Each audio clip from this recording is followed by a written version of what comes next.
Good morning, and welcome to Redeemer Lutheran Church. I'm Pastor Gary Lodeholt.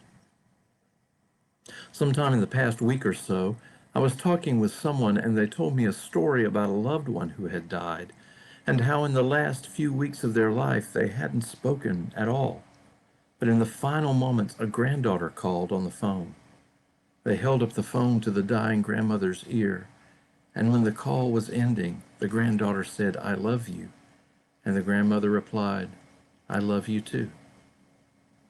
Her last words were words of love. Jesus' prayer in John 17 is a bit like that. This week we're continuing to follow a listing I found of the top 10 prayers in the Bible. There were 5 from the Old Testament, which we looked at last week, and this week we are exploring 5 from the New Testament. The prayer that makes up the whole chapter of John 17 is called the high priestly prayer, because it was the job of the high priest in the temple in Jerusalem to represent the people to God.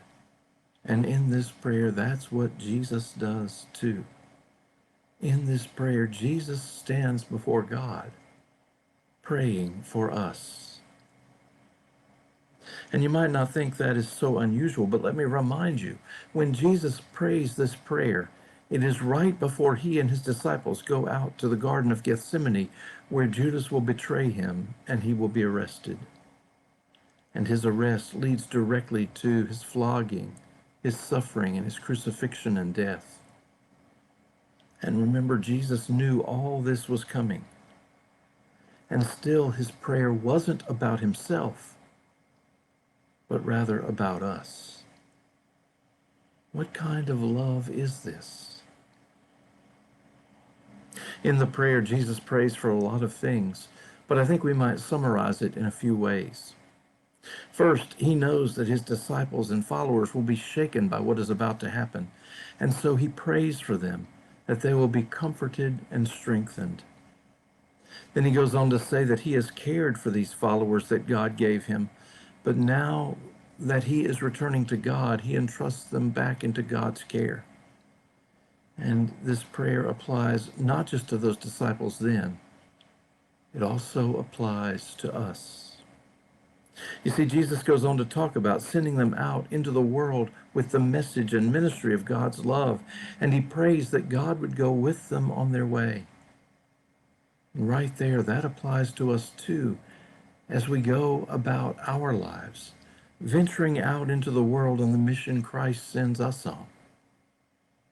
In his last discourse, his prayer is not for himself, but for us. The other key theme in this high priestly prayer is that his followers might be one.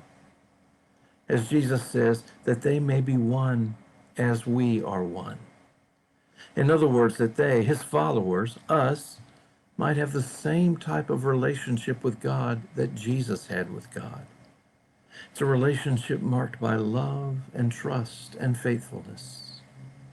And what Jesus prays for here is that no matter what comes their way, no matter what life throws at them, they will be supported and encouraged, living a life of love founded in the love they have received from God and held in the trust they have in God.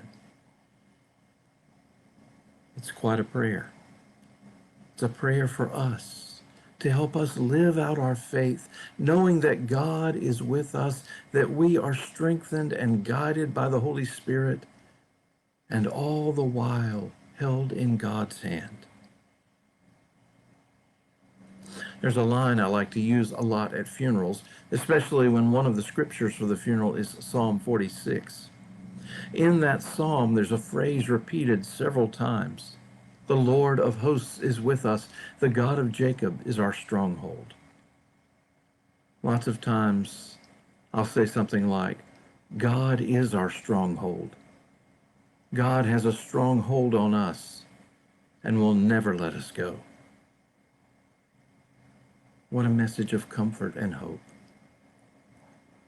This prayer might be considered Jesus' final words before his suffering and death. They are words of love. Thanks for watching.